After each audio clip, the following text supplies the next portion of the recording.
자, 사도행전 24장 1절부터 23절까지의 말씀이 오늘 본문인데 1절부터 9절까지만 함께 교독하도록 하겠습니다. 닷새 후에 대제사장 아나니아가 어떤 장로들과 한 변호사 더둘로와 함께 내려와서 총독 앞에서 바울을 고발하니라.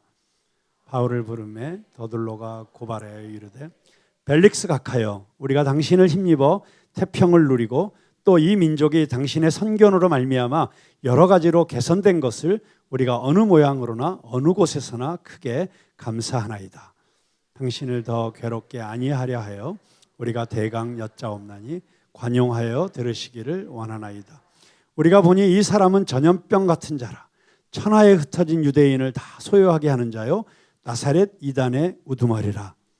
그가 또 성전을 더럽게 하려 함으로 우리가 잡았사오니 당신이 친히 그를 신문하시면 우리가 고발하는 이 모든 일을 아실 수 있나이다 하니 유대인들도 이에 참가하여 이 말이 옳다 주장하니라. 아멘.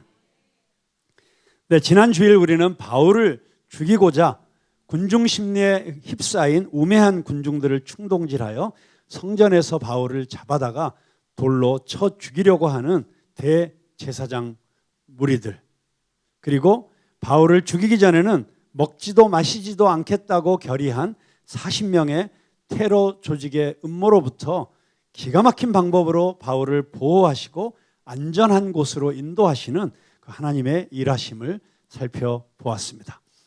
지난 한 주간 그 하나님의 놀라우신 보호하심과 인도하심이 우리들 한 사람 한 사람의 삶 가운데 있었음을 믿습니다.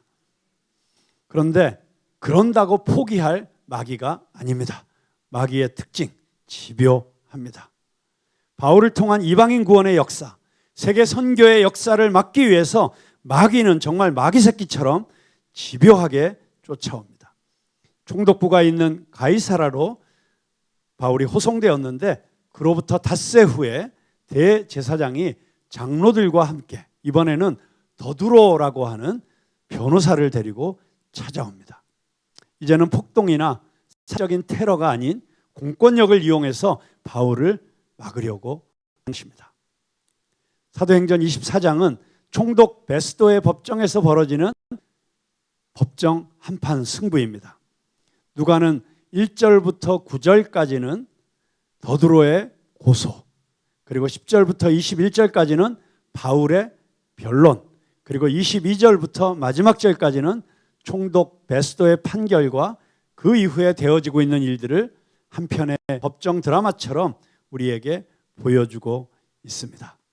여러분, 법정 드라마 좋아하시죠? 이상한 변호사, 우영우 뭐 그런 걸 비롯해서 네, 정말 법정 드라마 보면 드라마틱하잖아요. 그런데 어쩌면 그 요즘 유행하고 있는 그런 모든 법정 드라마의 원조와 같은 기가 막힌 드라마가 오늘 이 사도행전 24장에서 펼쳐지고 있습니다. 이 드라마에는 항상 등장인물이 있지 않습니까? 첫 번째 등장인물은 당대 최고의 변호사 더두로입니다. 영어로는 터틀러스라고 읽는데 그 뜻이 셋째라는 뜻입니다. 아마 셋째 아들이었던 것 같습니다. 오늘날도 변호사 되려면 공부 잘해야죠. 머리도 좋아야죠. 어쩌면 틀림없이 집안도 좋았기 때문에 법을 공부할 수 있었을 것입니다. 뿐만 아니라 언변도 좋아야 됩니다. 인상도 좋아야지 배심원들에게 또는 판사에게 호감을 줄 수가 있습니다. 그러니까 정말 잘 갖추어진 그런 그 시대의 엘리트라고 할 수 있습니다. 그래서 오늘날도 법정에서의 승패가 실체적 진실보다도 변호사의 실력에 의해서 좌지우지 되는 경우가 많습니다.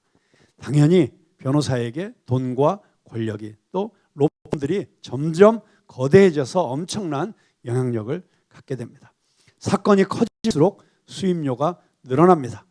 옳은 사람 변호할 때보다 나쁜 놈들 빼내줄 때 돈을 더 많이 법니다. 그러다 보니 양심적인 변호사들은 갈등이 많습니다. 돈이냐 정이냐.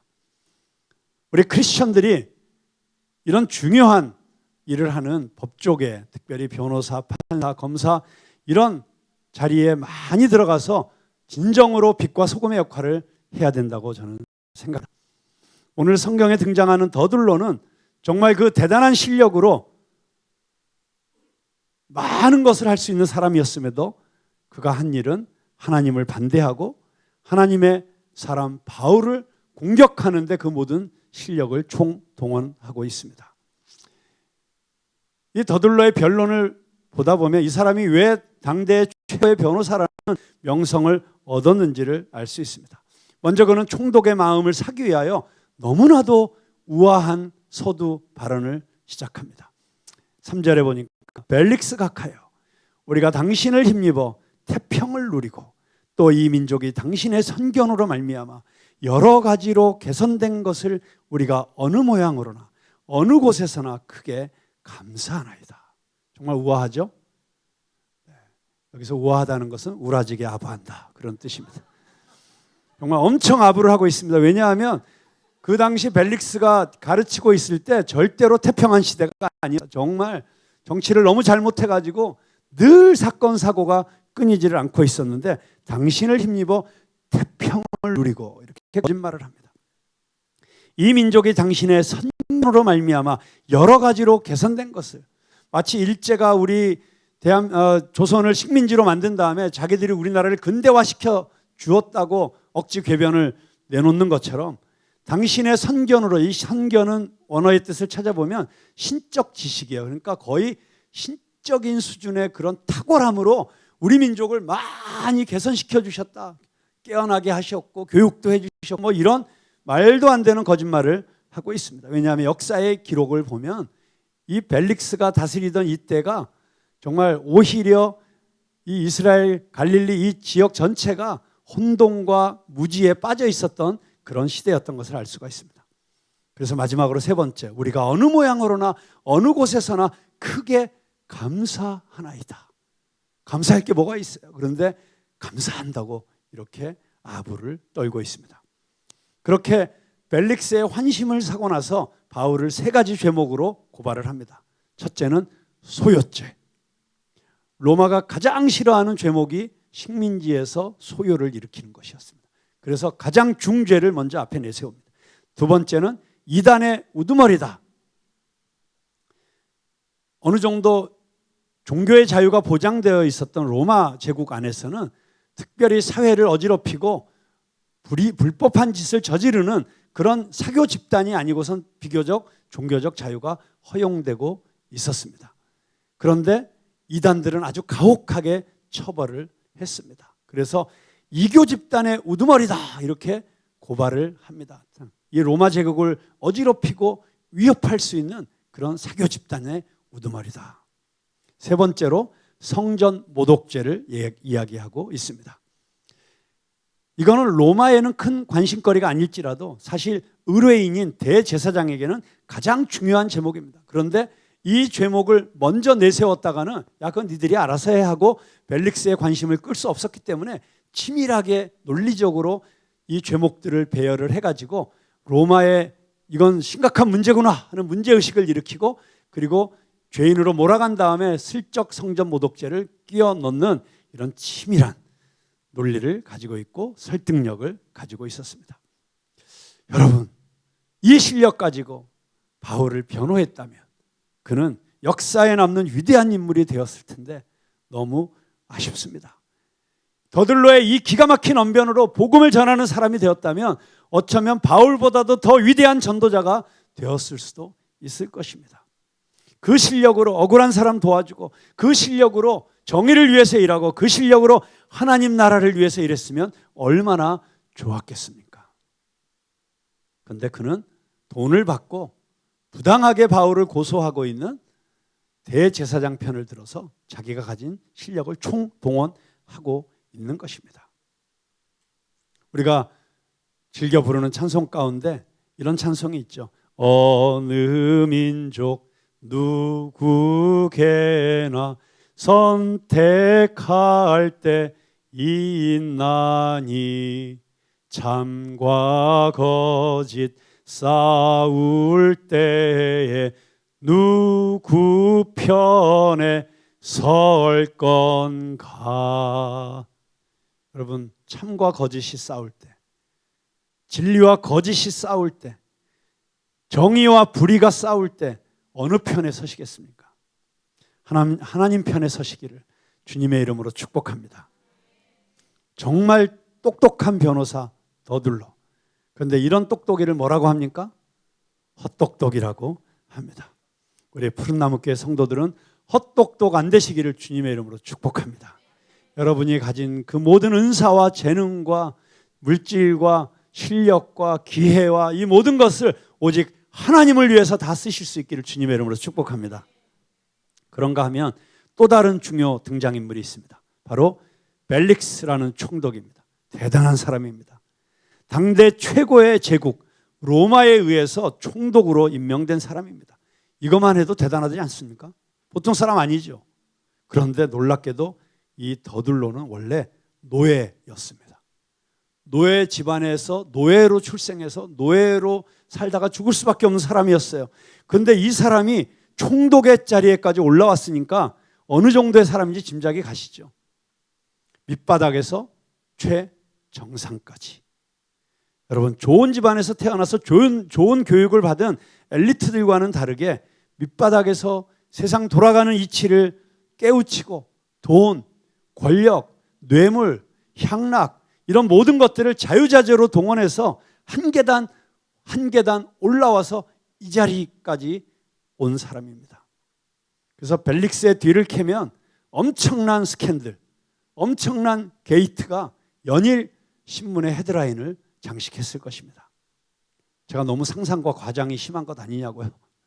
아닙니다. 역사적으로 다 기록이 되어 있는 일입니다. 그 중에 한 가지 예만 들어도 벨릭스의 아내는 드루실라였습니다. 벨릭스라는 이 왕의 이름은 행복이라는 뜻이에요. 근데 이 드루실라라는 이 부인의 이름은 이슬이라는 뜻이에요. 요즘도 이슬 그러면 이름이 왠지 좀 이쁘지 않습니까? 네.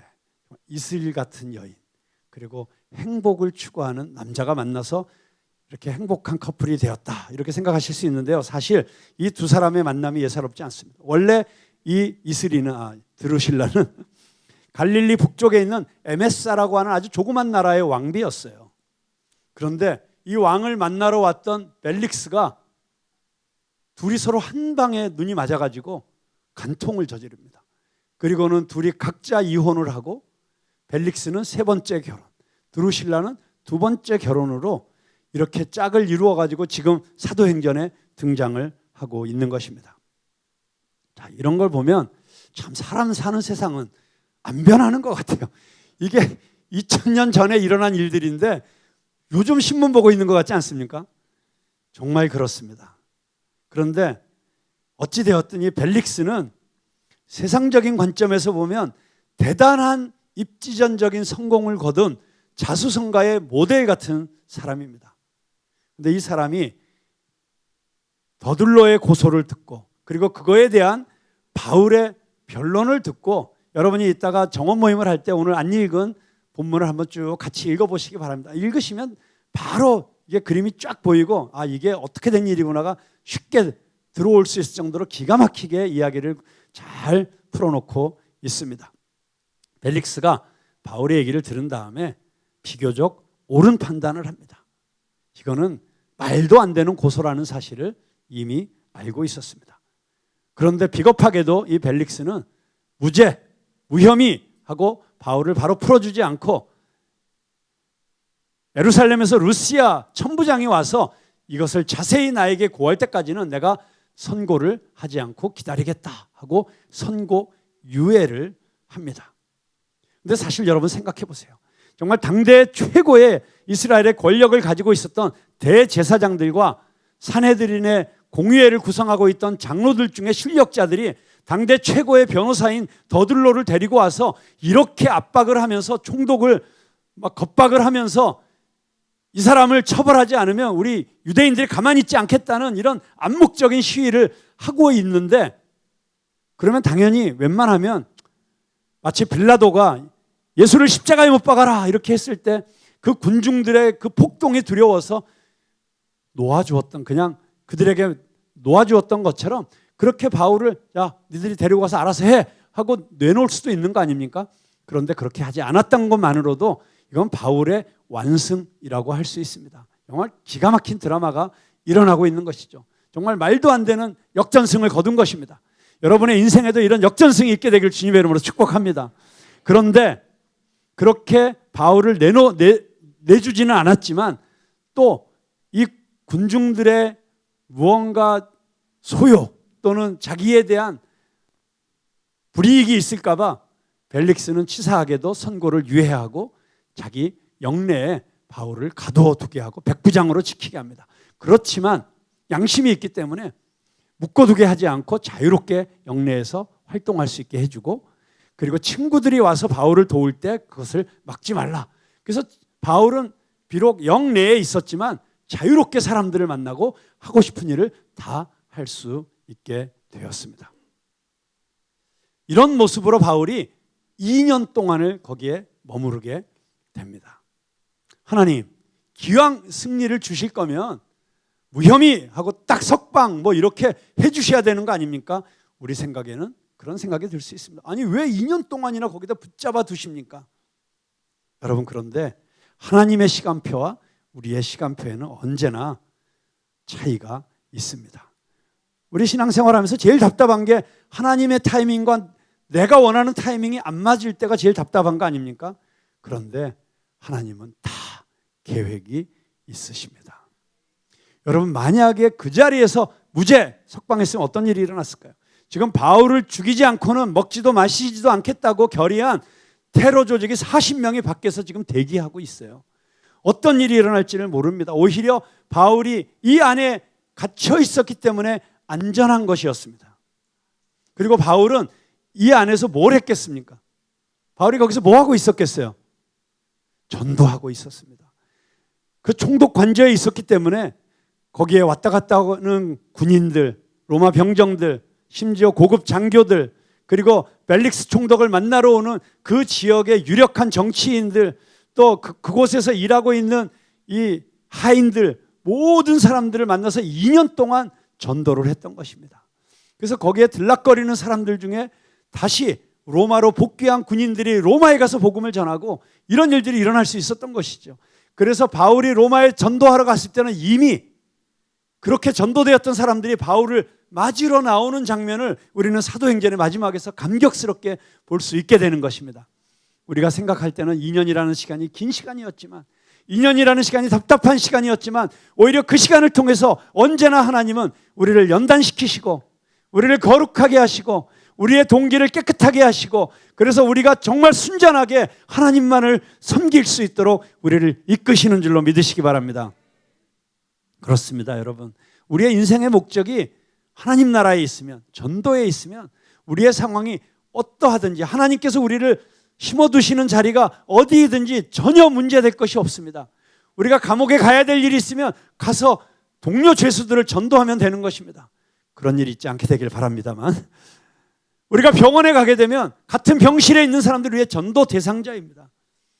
우리가 택시를 타게 되면 택시 운전사가 우리의 전도 대상자가 됩니다.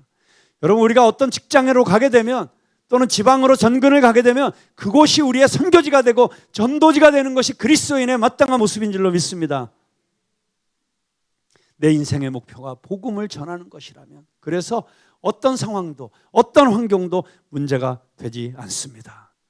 그래서 감옥에 갇혀 있었던 사도 바울이 빌립보 성도들에게 편지하면서 감옥에 있던 바울이 나는 기뻐하고 또한 기뻐하노라, 계속해서 기쁨을 이야기할 수 있었던 것입니다. 그렇기 때문에 우리는 바울 걱정할 필요가 없어요. 문제는 벨릭스입니다. 여러분, 이 벨릭스는 정말 입지전적인 인물입니다. 자수성가한 인물입니다. 보통 사람 아니었을 것입니다. 이런 사람이 예수님을 만나서 즉각적으로 자기가 이 자리까지 오는 동안에 어쩔 수 없이 저질렀던 모든 죄와 자기의 잘못을 하나님 앞에 쏟아내고 회개하면 완전히 용서함 받고 죄사함 받고 그리고 자유함을 얻고 그리고 너무나도 기쁘고 평화로운 마음으로 그 다음부터는 천국을 경험하면서 주님을 증거하는 그런 멋진 인생을 살았을 거예요. 그런데 안타깝게도 벨릭스는 사도 바울을 따로 초청해서 자기 아내와 함께 바울의 강론을 듣습니다. 바울은 요한복음 6장에서 이야기하고 있는 것처럼 성령께서 임하시면 의와 절제와 심판에 대해서 말씀하신다는 것처럼 정확하게 의와 절제와 심판에 대해서 벨릭스에게 선포를 합니다. 귀향이면 좀 마음을 좀 열고 따뜻하게 축복해주고 하나님 믿으면 구원받는다고 이렇게 좋은 얘기만 했으면 좋았을 텐데 거룩을 이야기하고 있습니다. 절제를 이야기하고 있습니다. 그리고 심판을 이야기하고 있습니다. 아주 돌직구를 날린 것입니다. 그 얘기를 듣고 벨릭스가 어떻게 했다고요? 오늘 성경에 보니까 두려워했다. 두려웠어요. 두려웠으면 그때 주님 앞에 납작 엎드렸어야 되는데 안타깝게도 사도 바울에게 너는 이제 그만 물러가라.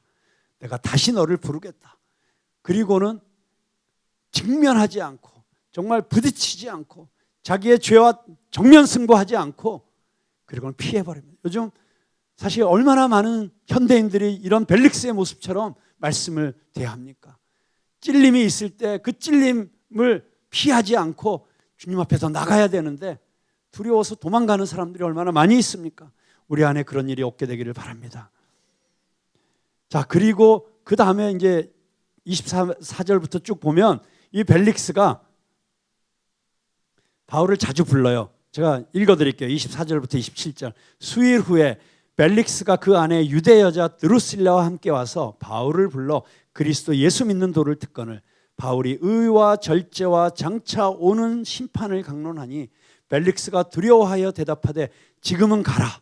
내가 틈이 있으면 너를 부르리라 하고 동시에 또 바울에게서 돈을 받을까 바라는 거로 더 자주 불러 같이 이야기하더라.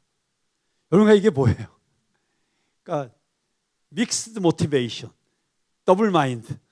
한편으로는 바울 이야기를 들으면 마음에 부담이 되면서도 왠지 좋아. 여러분 그렇지 않습니까? 예수 믿으세요. 이렇게 살면 안 돼요. 우리가 전도하면 안 믿는 사람들도 부담스러우면서도 또 한편으로는 왜 좋잖아요.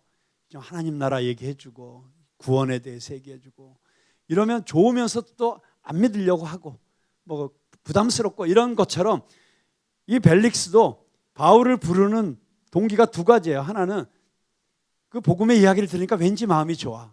그리고 왠지 귀가 솔깃해져. 그러면서 또 한편으로는 좀 돈을 가져오지 않을까? 가져오면 내가 빨리 풀어줄 텐데. 그러니까 이 벨릭스는 평생 이러고 산 사람이에요.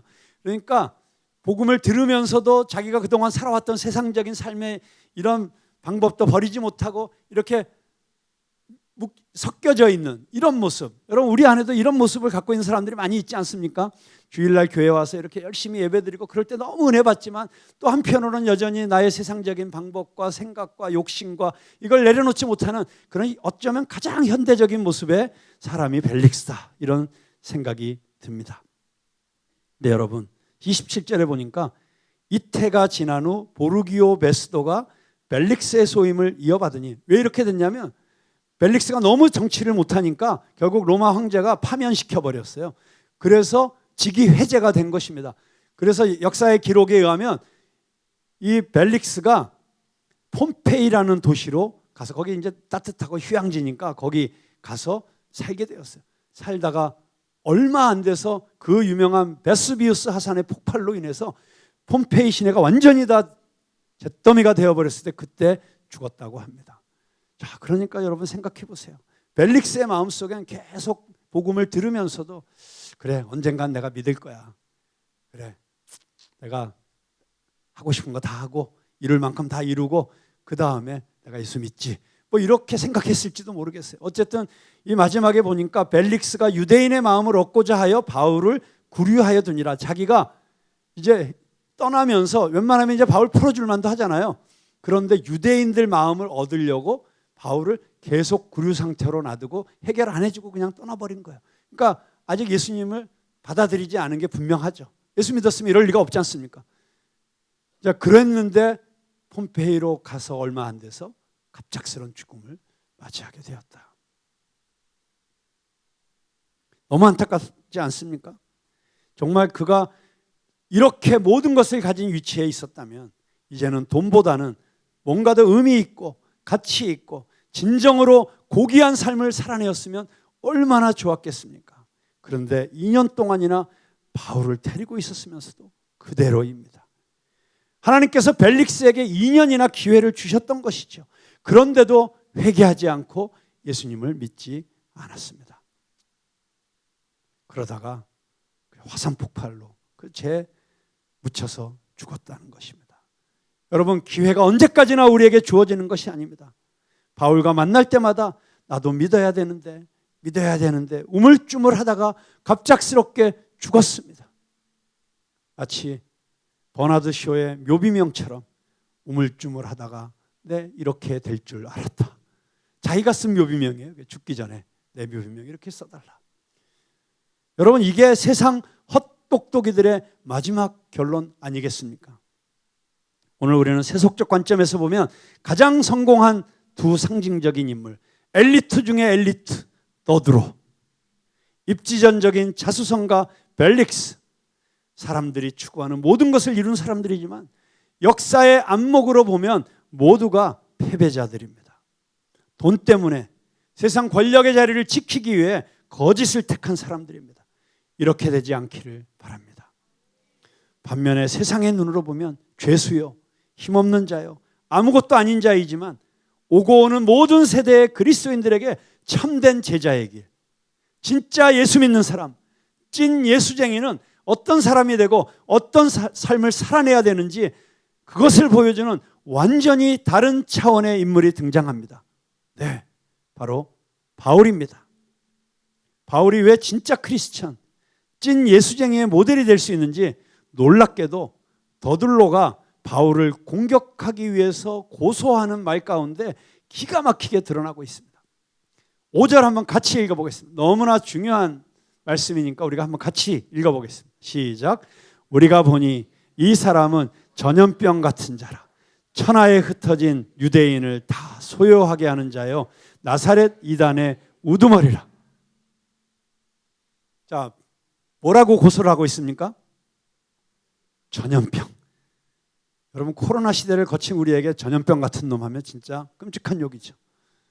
그런데 바울을 전염병 같은 자라고 이야기하고 있습니다. 그 다음에 천하에 흩어진 유대인을 다 소요하게 하는 자라. 나사렛 이단의 우두머리라. 정말 갖다 붙일 수 있는 가장 극악한 표현을 다 써가면서 최고의 죄수로, 중죄인으로 몰아가고 있는 고발입니다. 그런데 여러분, 이 누가복음과 사도행전을 기록한 누가의 특징이 있습니다. 항상 반대자의 입술을 통해서 진리를 고백하게 하는 것입니다. 예수님이 십자가에 달려있을 때 그는 참으로 하나님의 아들이셨도다, 이렇게 고백을 누가 했습니까? 바로 예수님을 찔러 죽였던 그 로마 군인들 가운데 백부장이 한 고백입니다. 예수님의 제자들의 한 고백이 아니라 오히려 예수님을 죽이고 있는 로마 군인의 입을 통해서 예수님이 진정으로 누구이셨는지를 고백하게 하는 것, 그게 누가의 아주 독특한 문학적 그 스타일이었어요.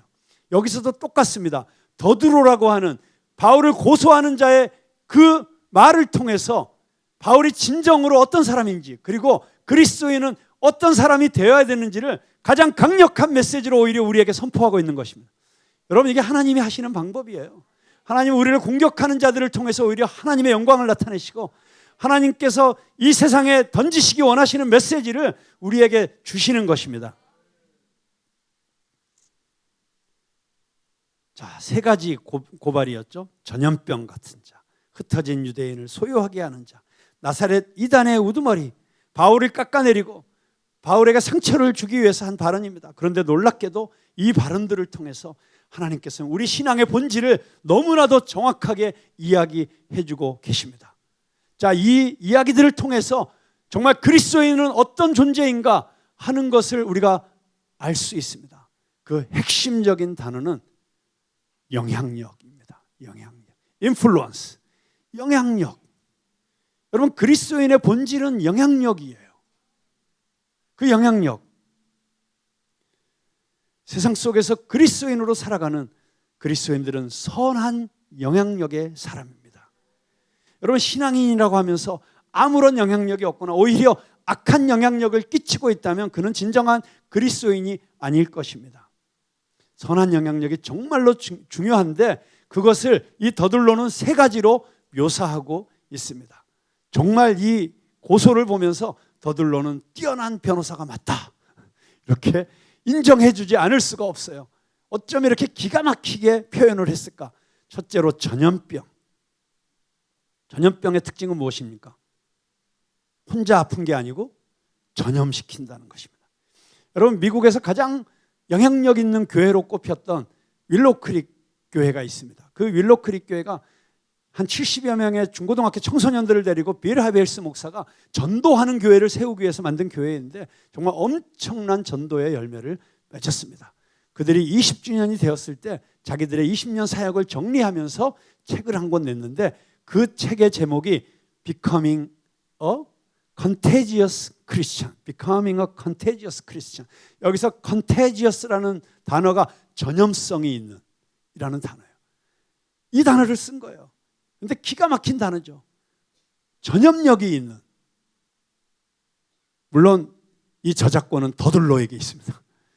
그런데 이걸 기가 막히게 꺼내서 자기들 교회의 특징을 Becoming a Contagious Christian이라고 책 제목을 붙인 정말 기가 막힌 단어 선택이었다고 생각을 합니다. 왜 그랬을까요? 왜 이런 단어를 선택했을까요? 신앙은, 진짜 신앙력은 전염성이 있다는 것입니다. 그 신앙의 영향력을 가장 잘 묘사한 말입니다. 전염병처럼 그렇게 접촉한 사람들에게 그대로 전달되어질 수밖에 없는 게 신앙이다. 받는 사람이 원하든 원치 않든 그냥 전해질 뿐만이 아니라 똑같은 병에 걸리게 해야 된다. 이게 신앙의 영향력의 모습이에요. 부부가 서로에게, 부모가 자식에게, 자식이 부모에게, 친구가 친구에게, 직장 동료가 직장 동료에게 말하지 않고 강요하지 않아도 전해질 수밖에 없고 변화시킬 수밖에 없는, 영향을 줄 수밖에 없는 이 본질적인 그리스도인의 모습을 이 더들로는 전염병이라고 표현한 것입니다. 자, 두 번째는 소욕해 하는 자. 여러분, 우리가 세상을 어지럽히는 자들입니까? 소요하게 하는 자들입니까? 맞습니다. 그런데 나쁜 방향으로 소요하는 게 아니죠. 우리의 신앙은 그 영향력 때문에 다른 사람들의 마음과 삶을 뒤흔드는 것이 맞습니다. 그냥 현실 속에서, 죄 가운데서, 그 안락함 가운데서, 그 안정감 속에서 적당히 살고자 하는 사람들의 마음속에 갈등을 불어일으키고 새로운 삶의 격변을 일으키고 그래서 그 삶이 변화될 수밖에 없게 뒤흔드는 것, 그게 신앙의 본질 아닙니까? 여러분, 소요하게 해야 됩니다. 소요하게 할 수밖에 없습니다. 우리가 살아있고 우리가 가지고 있는 삶의 방식이 세상과 다르고 우리가 추구하는 바가 다르고 인생에 대한 평가가 다르고 그렇다면 우리 주변의 사람들이 흔들려야죠. 갈등해야죠. 변해야죠. 이게 신앙 아닙니까?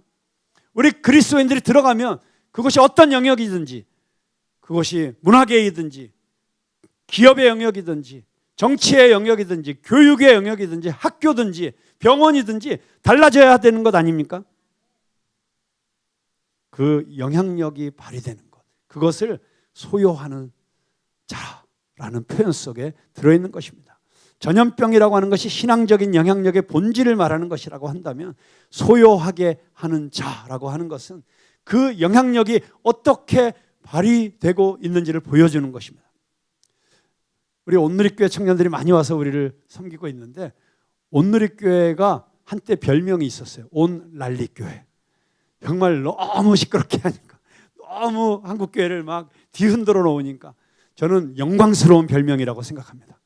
우리 푸른나무 교회가 그 스피릿을 이어받아서 가만히 있지 않고 온 난리를 치는 교회가 되기를 주님의 이름으로 축원합니다. 욕 먹으면 좀 어떻습니까? 할렐루야. 자, 세 번째는 뭐냐? 나사렛 이단의 우두머리다. 여러분, 이 나사렛 이단의 우두머리, 이거는 더들로가 이 바울을 처형시키기 위한, 바울을 공격하기 위한 가장 기가 막힌 무기로 돌직구를 날린 거예요. 나름 결정타였어요. 정말 바울과 그 바울이 믿고 있는 이 기독교 예수쟁이들에 대해서 결정타를 날리기 위해서 회심의 일격을 날린 것입니다.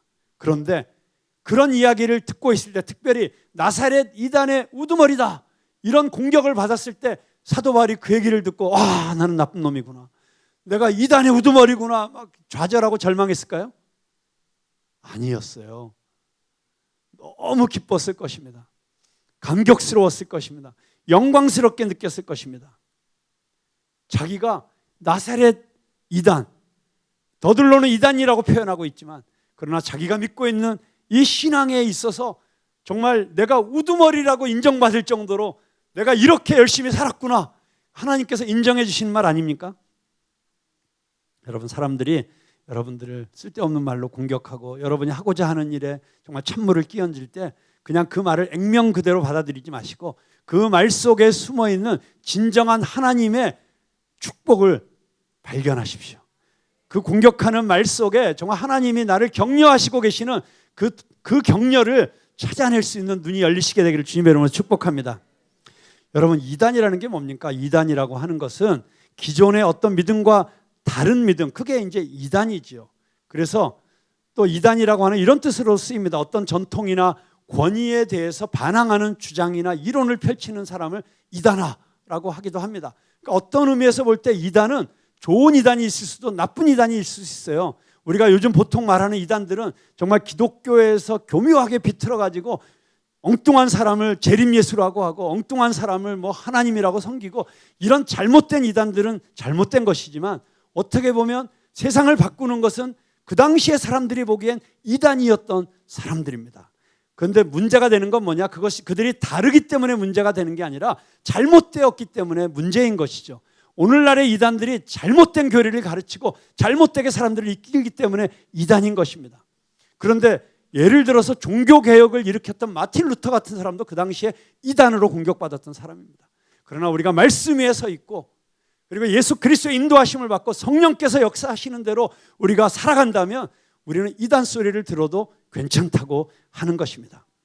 참된 진리와 바른 가치를 부정하고 그 진리를 떠나서 마귀의 잘못되고 악한 것을 따르면서 나오는 이단이 아닌, 오히려 나사렛 예수 그리스도 때문에 그 당시에 주류 종교였던 유대교로부터 이단 취급을 받았던 그 예수쟁이들이 오히려 하나님이 인정하는 사람들이었다고 하는 것입니다. 그래서 오히려 오늘 나사렛 이단의 우두머리다라고 공격받았을 때 그것은 오히려 예수 그리스도 때문에 구별된 모습, 그걸 말하는 거예요. 정말 그리스도인들이 이 세상에 가지 않는 그 좁은 길, 생명의 길을 가기 때문에, 정말 그들이 이 세상과는 다른 가치를 추구하고 있기 때문에, 세상 사람들이 보기에는 바보 같고 엉뚱하고 미친 것처럼 그렇게 살기 때문에, 그래서 이 세상을 업사이드 다운 시키는 사람들이라는 공격을 받았던 것처럼 그렇게 다른 차원의 삶을 살았기 때문에 붙여진 별명이 나사렛 이단이었던 것입니다. 오늘 이 나사렛 이단이라는 말은 우리 신앙이 구별되어야 된다고 하는 이 신앙의 영향력을 너무나도 잘 묘사하고 있습니다. 여러분, 술에 술 탄 듯 물에 물 탄 듯 적당히 세상과 똑같이 사는 것은 신앙이 아니죠. 여러분, 달라야지 영향력 있는 거 아니겠습니까? 극단적이라는 소리를 들어야지 영향력이 생기는 거 아니겠습니까? 물론 잘못된 극단이 되면 안 되죠. 그러나 우리가 믿고 있는 것에 대해서 정말 레디컬한 디사이플십, 그 레디컬 크리스티애니티가 이 시대에 사라졌기 때문에 교회가 힘을 잃은 것 아니겠습니까? 정말 우리는 구별되어야 됩니다. 확실하게 세상과 달라야 됩니다. 그런데 그렇게 나사렛 이단, 정말 그 당시에 다른 이단이었던 나사렛 이단의 우두머리라는 공격을 받은 것처럼 우리가 다르게 살려면 최소한 우두머리 소리 듣게 달라야 됩니다. 적당히 다르면 안 됩니다. 적당히 다르면 가다가 엎어집니다. 갔다가 우물쭈물하다가 또 돌아섭니다. 우리는 이단의 우두머리 소리 들을 수 있을 정도로 그렇게 레디컬하게 예수 그리스도를 따라가는 제자들이 될 수 있게 되기를 주님의 이름으로 축복합니다. 그래야지 선한 영향력이 나타날 수 있습니다. 여러분, 선한 영향력이 없는 신앙은 죽은 신앙입니다. 여러분, 내가 그리스도인으로 살아가고 있는데 나에게서 영향받은 사람이 아무도 없다. 내가 들어갔기 때문에, 그 영역에 있기 때문에, 그 회사에 있기 때문에, 그곳에 있기 때문에 아무런 변화가 일어나지 않고 있다. 고민해 봐야 됩니다. 내가 진짜 예수 잘 믿고 있는 것인가? 우리 정원 안에 들어온 사람에게서 아무런 변화가 일어나지 않고 있다. 내가 그곳에 갔는데 그것이 그대로 있다. 물론 아주 훌륭하게 잘 되고 있으면 변하면 안 되죠. 그런데 그러지 않은 이 세상 속에 들어갔을 때 아무런 일도 일어나고 있지 않다면, 나를 매일 만나는 사람들의 삶 속에 아주 작은 변화라도 일어나지 않고 있다면, 그럼 우리는 고민해 봐야 된다고 하는 것입니다. 저는 우리 모든 푸른나무 교회 성도들이 더들로의 말에 담겨져 있는 이 찐 예수쟁이들의 모습, 전염병 같은 자, 세상을 소욕해 하는 자, 나사렛 이단의 우두머리, 그렇게 될 수 있게 되기를 주님의 이름으로 축복합니다.